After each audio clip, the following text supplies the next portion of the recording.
నమస్తే, నేను కిషోర్. ప్రధానంగా ఈరోజు మనోహర్ హోటల్లో ఉదయం నుంచి బీసీ ఇంటలెక్చువల్ ఫోరం కుల సంఘాలన్నీ ముందు వస్తూ కార్యాచరణ ఏ విధంగా చేయాలనేది సమావేశం జరిగింది. వారి అభిప్రాయాలు జరిగి ఫైనల్ కంక్లూజన్కి అయితే వచ్చింది. ఈరోజు మనతో పాటు BC intellectual forum founder convener Chiranjeevi గారు ఉన్నారు. ఆయన అడిగి తెలుసుకుందాం అసలు కంక్లూజన్ ఏమొచ్చింది, ఉదయం నుంచి మీటింగ్లో ఏం జరిగిందని తెలుసుకునే ప్రయత్నం చేద్దాం. సార్, ఈరోజు ఉదయం నుంచి మీటింగ్ జరిగింది మీ ఆధ్వర్యంలో.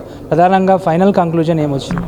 సో ఫైనల్ కంక్లూజన్ ఏమిటంటే, బత్తిని సిద్ధేశ్వర్ గారు వారి ఆమరణ నిరాహార దీక్ష విరమించిన తర్వాత వాట్ నెక్స్ట్ అనేటువంటి ఒక ప్రశ్న ఉద్భవించడం జరిగింది. ఆ ప్రశ్నకు సమాధానం వెతికే క్రమంలో ఈరోజు ఈ కార్యక్రమాన్ని ఏర్పాటు చేశాం. ఈ సమావేశం ముఖ్యంగా మేధోమదన సదస్సు. ఈ సదస్సులో సుమారు ఒక 100 మంది ప్రతినిధులు పాల్గొన్నారు. 42 మంది ప్రతినిధులు ప్రసంగించడం జరిగింది. సో ముఖ్యమైన నిర్ణయాలు ఏంటంటే, అందరూ కూడా తక్షణం కామారెడ్డి డిక్లరేషన్ను రాష్ట్ర ప్రభుత్వం అమలుపరచాలనేటువంటి దాన్ని పునరుద్ఘాటించడం జరిగింది.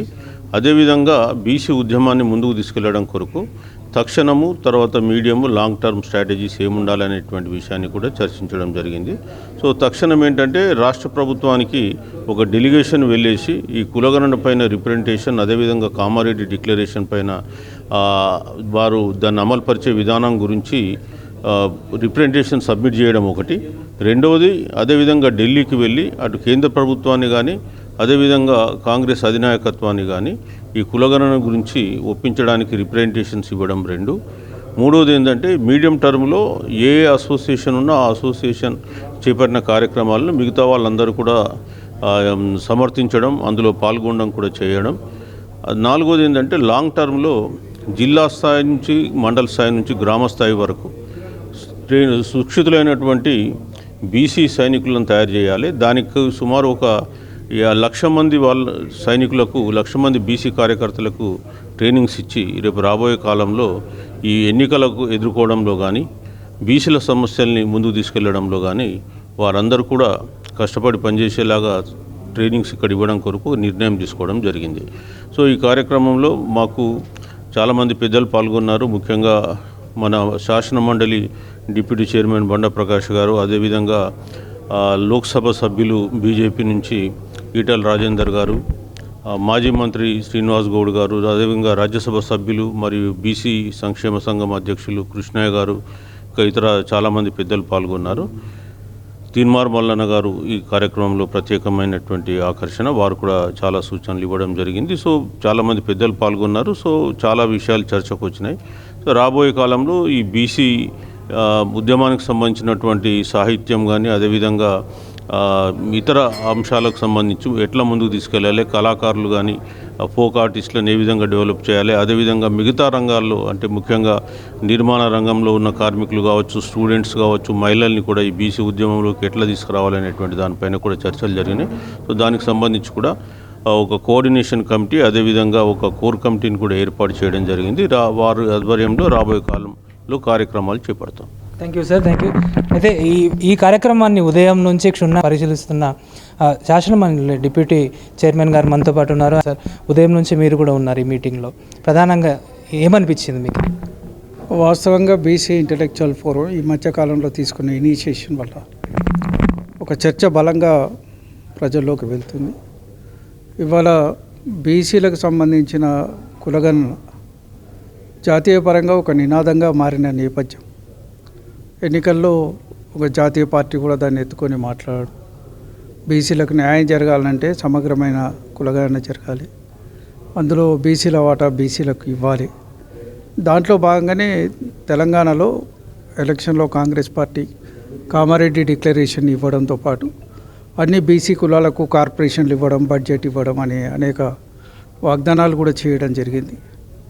మరి దాంట్లో ఇవాళ మరి శాసనసభ సమావేశాల్లో కూడా దానికోసం ఒక ప్రత్యేక తీర్మానం కూడా వారు చేయడం, దానికి బడ్జెట్ నిధులు కేటాయించడం జరిగినప్పటికీ కూడా 5-6 నెలల నుంచి అది ఇంకా ముందుకు నడవని పరిస్థితి ఉంది. సరే, నిన్ననే బీసీ కమిషన్ కూడా కొత్తగా నియమించడం జరిగింది. సరే, దాన్ని కూడా డెడికేటెడ్ కమిషన్గా వారు పేర్కోవడం జరుగుతుంది. కానీ ఒక స్పష్టమైన విధానాన్ని ఇప్పటికీ ఇవ్వకపోవడం అందరి లోపల వెనుకబడిన తరగతుల్లో ఒక ఆందోళన కలిగజేస్తున్నది. ఇవాళ అనేక పత్రికల్లో అనేక కథనాలు వస్తున్నాయి. అటువంటివి కాకుండా తప్పనిసరిగా ఏదైతే కామారెడ్డి డిక్లరేషన్లో ఇచ్చిన 42% రిజర్వేషన్లు ఉన్నాయో అది ఖచ్చితంగా స్థానిక సంస్థల్లో కావాలి. ఆ తర్వాత ఉద్యోగ ఉపాధి అవకాశాల్లో కూడా 42% రిజర్వేషన్లు రావాలనేది మా సంకల్పం. దానికోసం ఖచ్చితమైన జనగణన జరగాలనేదే మా డిమాండ్. దానికోసమే ఈ సమావేశాలు, ఈ కార్యక్రమాలు ఇవి జరగడం ద్వారానే ఏదైనా కొంత జరుగుతుంది. మొట్టమొదటిసారి జాతీయ స్థాయిలో ఒక జాతీయ పార్టీ వెనుకబడిన తరగతుల గురించి ఎజెండా ఎత్తుకొని మాట్లాడడం అనేది ఆ పార్టీకి ఉన్న అవగాహన కొంత పెరిగిందనొచ్చు. 75 ఏళ్లలో అసలు ఏ జాతీయ పార్టీ కూడా మన భుజాన్ని వేసుకోలే. మరి మొన్ననే ఇంకొక జాతీయ పార్టీకి సంబంధించిన కోర్ సంస్థ అయిన ఆర్ఎస్ఎస్ లాంటి సంస్థ కూడా బీసీల గురించి చేయడం తప్పేం కాదు. ఇది వేరే ప్రయోజనాల కోసం కాదు, కానీ మనం వాస్తవ పరిస్థితి తెలుసుకోవడానికి మనం చేసుకుంటే మంచిదనే అభిప్రాయం కూడా వ్యక్తం చేసినారు. కాబట్టి ఇవాళ దేశంలో బీసీలే ఎజెండాగా నిలబడే రోజు వచ్చింది. కనీసం 75 సంవత్సరాలకైనా వచ్చింది. ఆయా రాజకీయ పార్టీల అస్తిత్వాన్ని కోల్పోతామనే భయం కొత్తైనా ఇలా బీసీ రాగం ఎత్తుకున్నందుకు వారిని హృదయపూర్వకంగా అభినందిస్తున్నాం. ఖచ్చితంగా చేయమని కోరుతున్నాం. ఇప్పటికే మేము నిర్లక్ష్యం చేయబడ్డాం. ఒక మంత్రిత్వ శాఖ లేదు బీసీల కేంద్రంలో, బడ్జెట్ లేదు, ప్రత్యేకమైన బడ్జెట్ లేదు, ప్రత్యేకమైన ఎటువంటి రిజర్వేషన్ సౌకర్యాలు కూడా అమల్లో సరిగ్గా రావు. మరి అనేక కేంద్ర సంస్థల్లో గ్రూప్ 1, గ్రూప్ 2 పోస్టులలో బీసీల రిప్రజెంటేషన్ అనేది నామమాత్రమవుతుంది. 50% రిజర్వేషన్లు పెరగొద్దని ఒక కండిషన్ పెట్టిన సుప్రీంకోర్టు అనేక సందర్భాల్లో దాంట్లో బీసీలకు అన్యాయం అయితే కూడా వారు ఎప్పుడూ దాన్ని సరిదిద్దడానికి ప్రయత్నం చేయలేదు. మరి అదే 50% మించి కేంద్ర ప్రభుత్వం ఇంకో 10% రిజర్వేషన్లు తెస్తే సుప్రీంకోర్టు సైలెంట్గానే ఉన్నది, సమాజం కూడా సైలెంట్గానే ఉన్నది. 50% రిజర్వేషన్లు దాటొద్దనేది ఒక బీసీలకే వర్తిస్తున్నది తప్ప వేరే వర్గాలకు ఎవరికి వర్తిస్తలేదు. అది ఎస్సీ ఎస్టీలకు కాన్స్టిట్యూషనల్ గ్యారంటీ ఉంది. వారి జనాభా శాతం ఎట్లా ఉంటే అట్లా రిజర్వేషన్లు ఇచ్చుకోవచ్చు.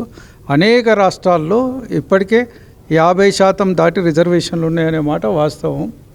అనేక రాష్ట్రాల్లో 50% దాటి ఉన్నది. అది బీసీలకు మాత్రం లేవు.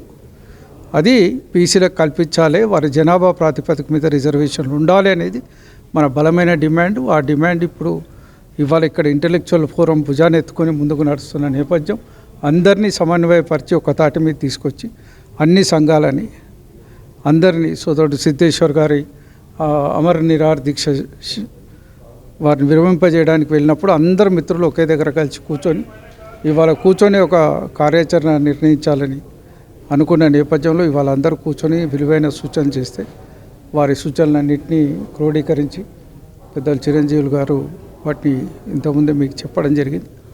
తప్పనిసరిగా భవిష్యత్తులో ఇంకా బలంగా ఈ ఉద్యమాన్ని తీసుకెళ్ళడానికి ఇటువంటి సదస్సులు మరిన్ని నిర్వహిస్తారు. రాష్ట్ర వ్యాప్తంగా కూడా కార్యక్రమాలు ఉంటాయని ఈ సందర్భంగా తెలియజేస్తున్నాను. Thank you sir, thank you. So and ఏదేమైనా ఈరోజు బీసీ ఇంటలెక్చువల్ ఫోరం చేసిన కృషి ఫలించిందని చెప్పుకోవాలి. రాష్ట్రంలో బీసీ కులాలందరినీ ఒక తాటిపైకి తీసుకొచ్చి ఈరోజు కూర్చోబెట్టి వారందరినీ ఒక ఏకాభిప్రాయాన్ని అయితే తీసుకొచ్చారు. రాబో కార్యాచరణ కూడా వారికి అందరికీ వివరించడం జరిగింది. బీసీ ఇంటలెక్చువల్ ఫోరం నుంచి కొత్తగా కమిటీలు ఏర్పడ్డాయి. అవి వాటి పని వారు చేసుకుంటూ పోతాయి. బీసీలకు రాజ్యాధికారం రావాలని వారు కృషి చేస్తున్నారు. వారి కృషిలో బీసీ టైమ్స్ కూడా పాల్గొంటుందని చెబుతూ camera person సాయిబాబుతో Kishore Babu, BC times.